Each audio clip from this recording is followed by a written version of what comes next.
Hey guys, I'm Alex, the Wise Owl, and this video here is a recording of the Instagram live conversation I had with Brent Jacobs of the Street Team last night. You can catch this one and a bunch of other videos with other Prodigy people and other assorted disc golf people at my Instagram over at WiserOwl. And while you're at it, give him a follow too at ReallyJacobs.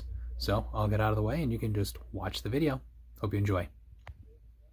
That was perfect. How you doing, bud? Good, how are you? Doing well. So, we're going to be talking to Brent Jacobs here. He's going to tell us a little bit about himself, about his efforts in Wisconsin to grow the Prodigy brand, and some of the other things he's doing. So, why don't we start with you? Give us the 30 seconds of who you are, what you are, why you are, where you are. So, my name is Brent Jacobs. Started playing disc golf after, I think, about my junior year of high school. Born and raised in Sheboygan, Wisconsin, so I apologize if the crazy Midwestern accent comes out at any point in this video. Oh, don't you know? Oh, don't you know there. No, I just was really interested in disc golf. It was a lot of fun. It was a different challenge for me, so I just started playing, picked up any disc I could find, went to college, played there because it was a free hobby and everybody appreciates free stuff in college. Lots of ramen in college. Took a couple years off, like 2 or 3 from throwing. I just got a little too busy, just forgot all about it.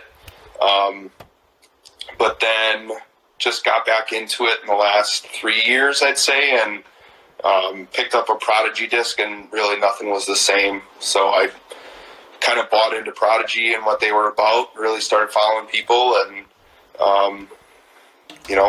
Prodigy's probably the only thing I'll throw now for the rest of my career. That's awesome. So how did you get involved with the Street Team?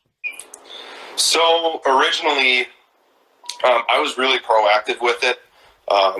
Like I said, I found Prodigy, discovered the brand. Will Schustrick's my favorite pro, so I was like, I just got to learn more about this. I actually went on their website, and they have their list of Street Team members and where they're from. So I just started combing the list, and okay, that's not from Wisconsin. Oh, they're not from Wisconsin. And I found 2 guys, David Werner and Donnie Ferguson, who were on the Street Team at that time. Just kind of reached out to them and just asked more about Prodigy, just started picking their brain, annoyed them with all of my, questions about... Sorry, my cat's freaking out. I just started reaching out to them. They were actually really friendly. They brought me in.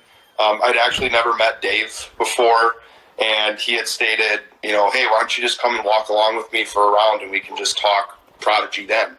And I was like, well, that's kind of, it's kind of different because I don't even know this guy, but he's inviting me to come and watch around, talk the brand, and do all that kind of cool stuff. So really piqued my interest, and just kind of started throwing with them more often, throwing some more. Get that from me. Come on. Sorry, they got a mind of their own. No, I just started reaching out to them, and then we, when Donnie and Dave wanted to start Just Throw, they reached out to me because of how close we'd become. So we decided to move forward and create Just Throw. Nice. So why don't you tell me a little bit about what Just Throw is, and what it's trying to accomplish there in Wisconsin? Sure. So I'm going to try to have a little bit of Midwestern twang for you. Sounds great. I might mail Cool. it cheap later. No, so they originally Just Throw started with Donnie's dad. They had some ties with the military and troops overseas, so they wanted to just bring the sport to people who couldn't bring it with them when they, got deployed. So they would send used discs, baskets, just anything disc golf over to those troops wherever they were deployed, and it kind of had its small following. He kind of created a little niche for himself, and then Donnie kind of got involved because his dad wanted to do something a little bit bigger. So he wanted to kind of create a Prodigy vendor. Wanted to run some tournaments, just create kind of this brand and company that would help people to grow the sport ultimately, but it's more about, trying to get people more interested in it, and we try and live, the title, Just Throw. Don't think about too many things, don't get too many training aids, don't watch too many videos, just get out there, do what feels naturally, comes naturally to you, and, just throw. Yeah, so Kevin just said he needs to get some Just Throw logo discs or apparel. Got any of those things? Is there a place that if people want to get Just Throw stuff, they can? I mean, I see you're wearing the shirt in my favorite color. So we made these. We kind of went like starting out of a garage, so to speak. We bought a t-shirt press. We bought a ton of vinyl. Did like a wholesale order of dry fit tees for our tournament, the Prodigy Games, which were in October. And we must have spent... We'll talk about that in a minute. Yeah. I don't know how many shirts how many weekends where we just got together, screen printed shirts, start picking them off the little vinyl stuff. Like it's a lot of work. But I have a Cricut. I do some of that stuff. I hear you. It helps to be in charge of all that, because we got to make some of our own custom clothing. So we really don't have any like these for sale. Just a couple of the owners have them, but we're looking to eventually grow, like a product line where we can get, the thrower logo. I went above and beyond with my shirt, and I put a big Prodigy star on the back. Love it. We have a bar stamp, so it's Just Throw, and then there's a disc hanging or a chain that's connected to a basket, and it's hanging between the two words. And we really want to get creative with our branding a little bit next year. But first and foremost, we want to run another tournament, more than just one. And we also want to do at least one Part 2 event to help. We have two great courses in our hometown here in Sheboygan, at least, that, most of them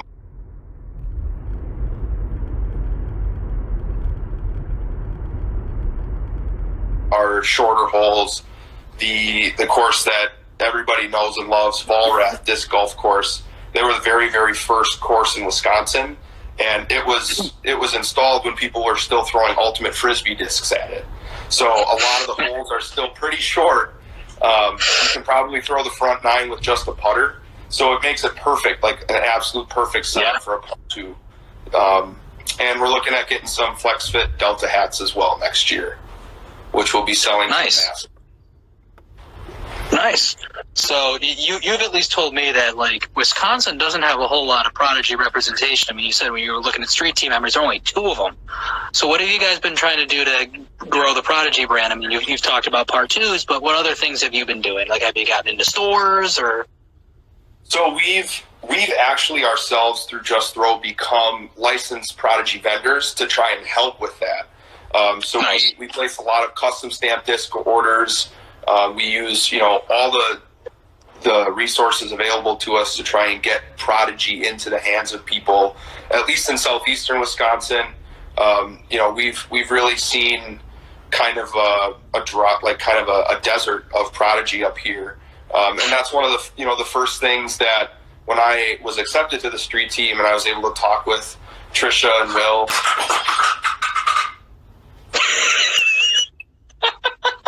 My cats are hungry and they're just going to do whatever they want. So when I was talking with Trisha and Will, I was telling them, like, that's one of the big things we want to do up here is really start getting the Prodigy plastic in people's hands, whether that's, our used collection, of stuff that we don't throw anymore.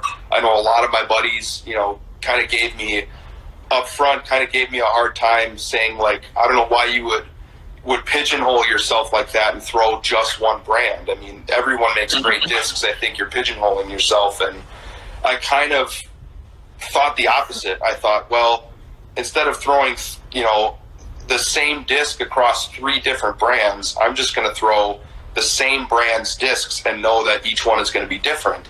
And my scores started to get a lot lower. I started to finish a lot higher at tournaments. And I was like, okay, I need to make sure that people can see how good Prodigy is. Because, I mean, you see it on, like, all the disc golf pages on Facebook, like, oh, Prodigy this, Prodigy that. And then when people start throwing the plastic, the song and dance just completely changes. It's, wow, that feels really good. That was a really pure line. All this stuff that you would expect to hear from, you know, a lot of the other diehard brands, you're hearing from people throwing Prodigy for the first time. So Yeah. I hand out stacks of people, stacks of discs to people, you know, different molds, different plastics, just being like, hey, find what works for you. And people have just been getting Prodigy left and right. That's awesome. And I mean, a lot of people, I mean, even if people aren't big fans of Prodigy themselves, it's tough for people to deny just how good the plastic blends feel. I mean, there's not a whole lot of brands that have a 750. And I mean, that's one of my personal favorite plastic blends. It's just so durable, and people really like how they feel and look. So, all of my mids except for an M4 are in 750 because I just love a really stiff mid-range to just rip on. Definitely. All right, so tell me about the Prodigy games. I've been seeing, I mean, number one, the logo is sick. That was super clever, using the T1 as the torch. Loved that. So Yeah. Tell us about it. So we wanted to create kind of a new tournament for Wisconsin in terms of, Silver Creek Disc Golf Course is like one of the best in the state. You guys can go on YouTube and watch up the Silver Cups of the past years. Kale is just a repeat that always comes out. I think there were like Adam Hammis was out here. There's just a lot of pros that have been kind of trickling into the event. And that's usually in like the middle of summer. And sometimes there are, we want to give that same course a different feel by holding it in the fall. So we wanted, stuff, I wouldn't call it overgrown, but you just get different looks, different lanes, different picturesque attack angles. So we wanted to hold something to kind of round off the end of the disc golf season for people in terms of having somewhat good weather, great fall colors. So we picked October 12th, held it at Silver Creek. David, Werner, and Donnie were our TDs for that tournament.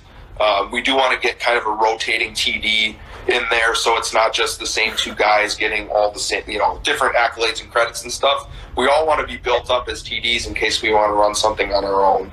And it's all about growing. It's all about growing the sport, and it's not just playing. It's also learning how to run successful events too.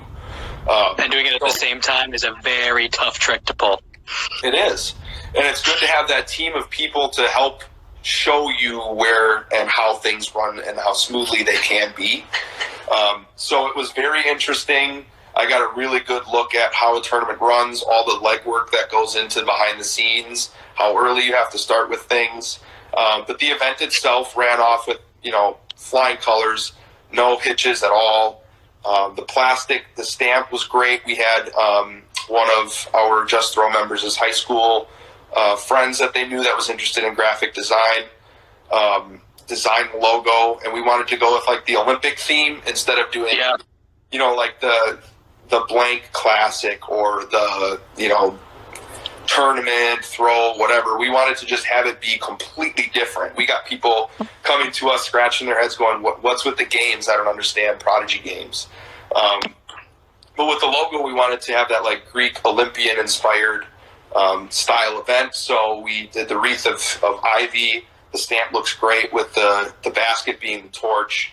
And you got some sick Spectrum plastic too. Come on. It looks really nice. Yeah. So every time that either you or Donnie posted it, I was like, too bad I'm on the other side of the country. Yeah. And to be completely honest with you, you can put all the planning into it that you want, but we couldn't have done it and we couldn't have asked for a better field. Everybody paid attention. Everybody did what they were supposed to do, ask questions when they had to.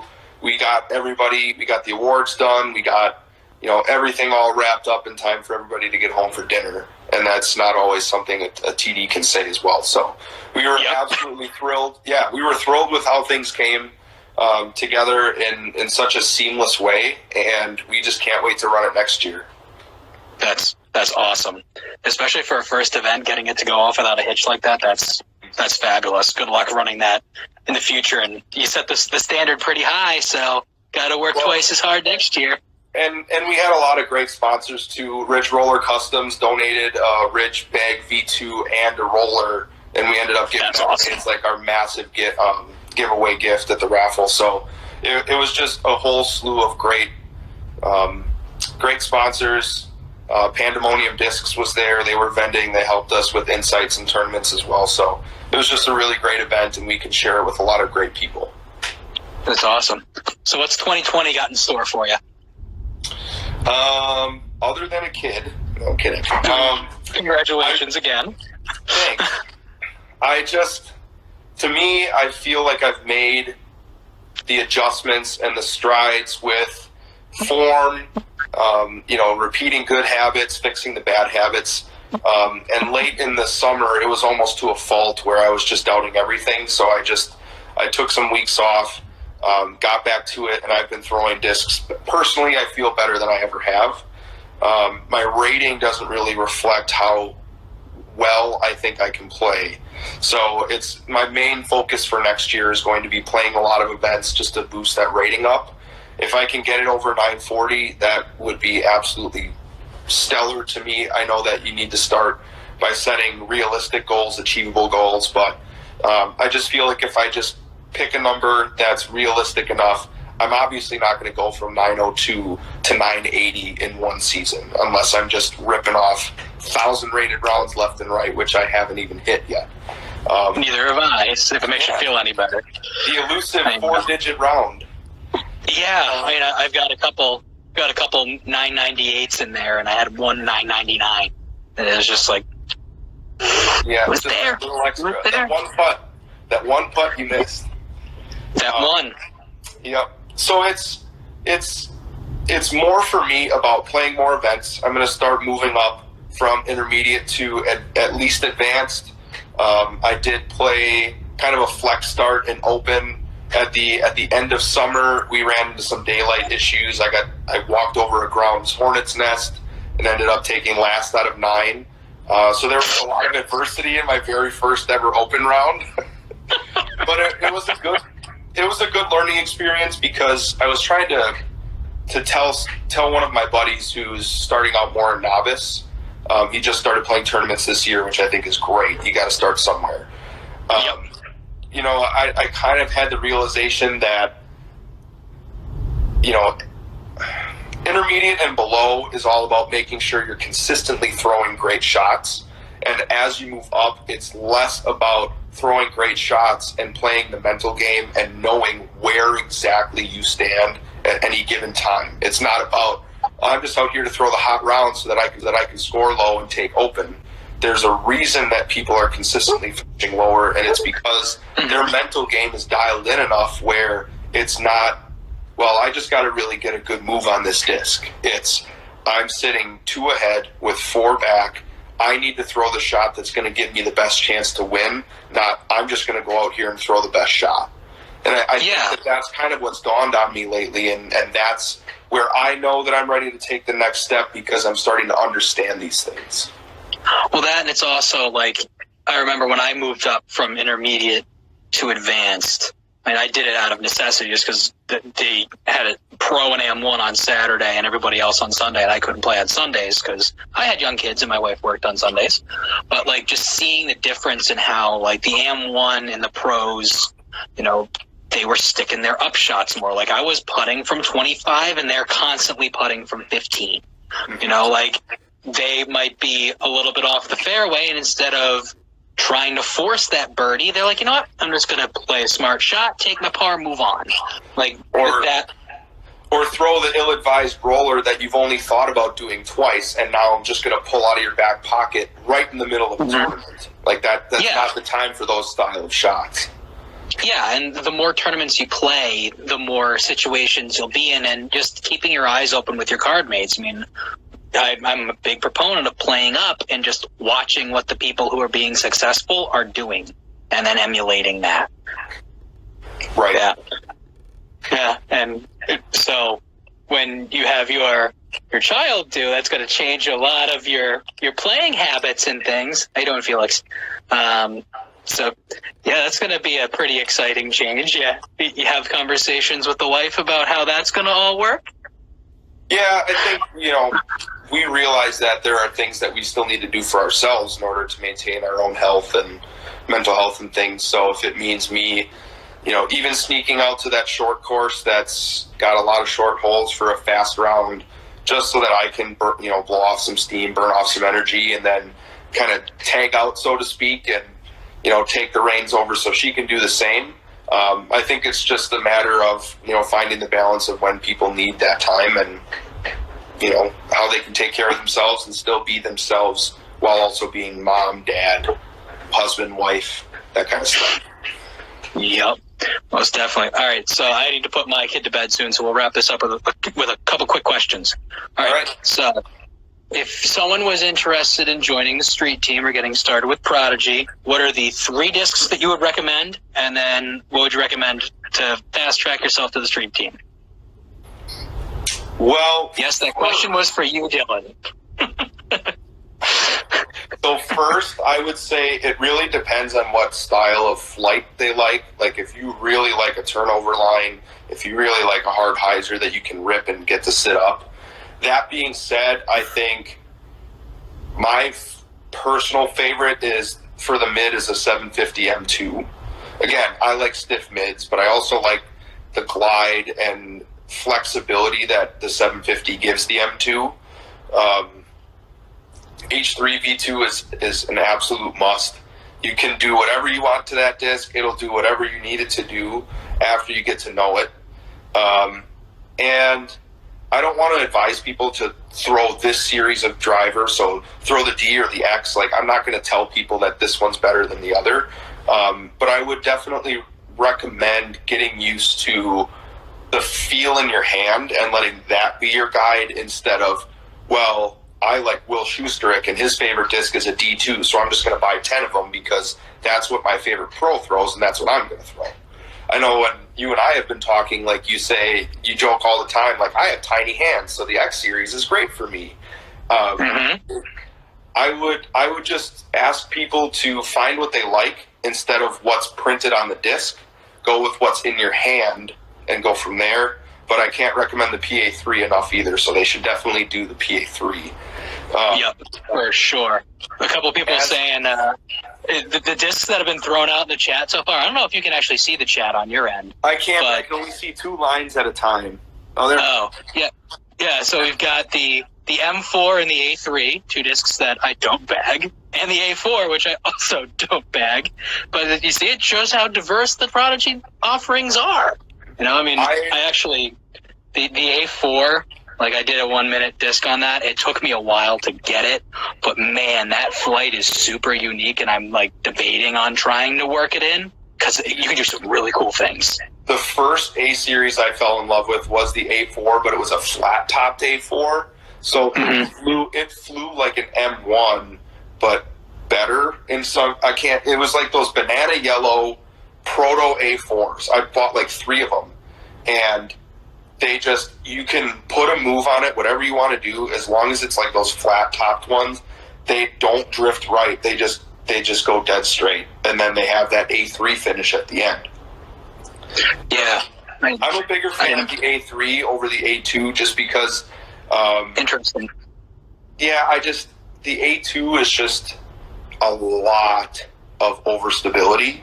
And I like the A3 for sidearm approach shots if I have to throw one. I just like the way the bead and the disc kind of sit in my hand instead of like that edge without anything. And it whistles. It does. People give you double takes and they go, what was that? It just whistled on its way out. Yeah. I sort of bag A3s in like my M1 spot, but I'm an A2 guy through and through. I love my A2s. I actually have my A series out of my bag right now. I'm just going with the Seppo PA1 400, which is a money run of PA1. money. Yeah, and I have a proto PA4 that I didn't realize how much I really loved until I just started putting it in my winter bag so that I didn't lose my A team. And I was like, wow, I really need to get back in touch with this thing because PA4s, I think, could be one of Prodigy's most underrated molds just because of how easy it is to throw, and it can finish dead straight instead of finishing left after a straight flight.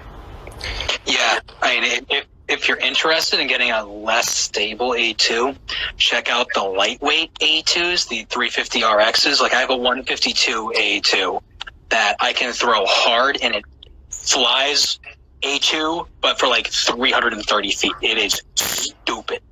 Yep. Like it's so light, but it flies like an A2. It's money. I use it for a lot of my forehand approaches because I'm terrible with forehand. All right. So the last question I asked was, if you're interested in the street team, what would your suggestion be on how to get into it? So I would caution people on trying to apply for sponsorships for the sponsorships' sake. I don't think that getting on the street team will validate you as a player any more than finishing well at tournaments. I just had this discussion with somebody the other day. I got interested in Prodigy because I fell in love with the brand. I fell in love with the people. Like, the people in Prodigy sold me. I was like, if these are the people that are throwing Prodigy, that's what I want to do. So I would caution you not to just apply for teams because you think it'll validate you as a player. I want people to know that if you're going to apply for a sponsorship, it should mean that you are invested in the brand itself and not, hey, I need to get sponsored so that I can get disc for 60% of the regular cost. Hey, I need to get sponsorships because it'll make people respect me more that I'm sponsored. And, it's not that I'm a bigger deal now. It's more of the fact that, hey, I need that self-validation. And if that's a goal for you, then great. But my goal was I wanted to get on the street team so that I could take my passion for what I thought Prodigy was and now have discovered how much better it was than I initially thought. I wanted to use my street team position to help grow Prodigy and just start making it people more aware that it exists. I wanted to use that position to help better the brand and not myself. But if you're interested in getting on a team, social media is huge. Just reaching out to people that you see the little banners on their profile pictures of ambassador team 2019, street team. Just start talking to people. Just start shooting the shit with people, talking about the different brands, what they like, what they don't like, what courses they play, what kind of shot shapes they look for. And anybody who's in Prodigy that I've met will take the time to talk to you about it. And I haven't met a single person in Prodigy that just blows people off because they don't have time for them. Yeah. Yeah. I think that you pretty much sold that perfectly. Like, that's solid advice. And, there are people that might think like, oh, I'll just apply for the street team because it's easy to get on. Be like, no, that's not what you should be doing this for.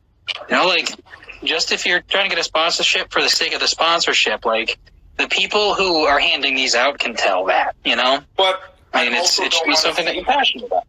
Right, but I also don't want to seem like that's not a good goal for you to have. Like, if that is a legitimate goal that you want to work for, then do it. If that's why you want to be on a team, then you need to make sure that your play and your marketability matches that ability to make a team. But I would caution people that a sponsorship isn't just for people that want discounts or want to validate themselves. It should be about buying into what you believe in, and if a brand does that for you, then apply for that team. Don't apply for a team to make anything. Exactly. And like you said, talk to people, figure out where you fit in it, because you might be like, I might want to do the street team, but you might not really. Once you throw the plastic, you might not love it, and that's fine too. I think that there's a whole lot to love, but it might not be for you. Who knows? Maybe you'll be better off with, a disc craft, or just throw with what you believe. At the end of the day, you need to believe in what you're throwing, or else you're not going to be successful. Right. You'll be fighting yourself the whole way. if you don't believe in what you're sponsored by, it's going to be sponsorship versus talent, and I can't trust this, and then you're just not going to play well. Exactly. All right. Anything you want to plug before we go, like your social media, Just Throw, anything else that you want to sort of throw out? Yeah, if you guys are interested, check out our Facebook page at Just Throw Disc Golf, I believe. Look for the thrower in the circle. Follow us on Instagram at Throw Disc Golf or at Just Throw Disc Golf. I'm obviously at Really Jacobs. Message me with your questions, send me DMs, do whatever you need to. I just want to talk Prodigy all the time. I bug the hell out of my friends all the time because all I do is talk Prodigy. Likewise. And if you're interested in, where Prodigy is going and what they're doing, start by talking to people on the team, because they can tell you, the things that are moving and shaking when they're allowed to. And then they can also tell you, if they get the things in their hands faster, they can give you more insights into a disc before you buy it. So I would also do that too. Just start talking to people. Hey, how does this fly for you? And then they can give you, like, your 1-minute reviews are a great example. It's, I don't know how a Cat X3 flies. Reach out to people. Look for resources before you buy. That way you can truly love what you're purchasing, and it's not just going to sit there and get recycled. Yeah, and I mean, I'm always happy to take requests too and questions, but, someone like Brent might be better because I'm a broken lefty. So all of my discs fly way differently than everybody else's. I think I'd be a lot more marketable if I was right-handed. Maybe I'll have to do some editing stuff, but lefties forever, All right, well, thanks a bunch. Worse than we do. I do. Try playing all forehand one day. It's going to rock your world. Yeah. Try using scissors with your left hand too, and then come talk to me. All right, well, have a good night, brother. This was awesome. We'll have to do it again. Yeah. Likewise. All right, take it easy, buddy. See ya. Thanks for tuning in, everybody. Hopefully you got something out of it. Give him a follow, because he's an awesome guy, as you can tell, and we'll do this again soon with some other people. And if there's anybody who you want me to talk to, or if you want to have a conversation, shoot me a PM. I'd love to work with you. So have a good night, everybody.